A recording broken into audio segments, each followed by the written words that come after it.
சொல்லுங்க அத்தை. அடியே சின்ன புள்ள, இந்த தேங்காய் கொஞ்சம் கரண்டி வைடி. அடுப்புல உல கொதிச்சிட்டு இருக்குது, நம்ம அரிசி போட்டுட்டு வர. இதை வச்சுட்டு எங்கேயாச்சும் போயிடாதடி. நான் வந்து பாப்பேன் இப்போ. சீக்கிரமா கரண்டி வை, சரியா? சரிங்க அத்தை. என்ன இந்த அத்தை தேங்காய் கொடுத்து கரண்ட்டில் வைங்கிறாங்க. இதை எதுக்கு கொண்டு போய் கரண்ட்டில் வைக்கணும்? ஓஹோ, இப்போதான் எனக்கே புரியுது. கரண்டி வையின்னு சொல்கிறக்குதா அப்படி சொல்லியிருக்கிறாங்க போல். நம்ம கரண்ட்டுன்னு கேட்டிருக்குதாட்டிருக்குது.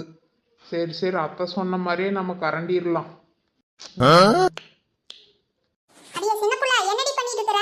நான் உனக்கு என்ன வேலை சொன்னா நீ என்ன பண்ணிட்டு இருக்கற? என்னத்த நான் சொன்னத்தானே அத்தை செஞ்சிட்டு இருக்கிற.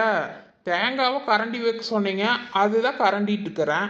அடியே பைத்தியக்காரி, உன்னை வச்சுட்டு நான் என்னடி பண்றது?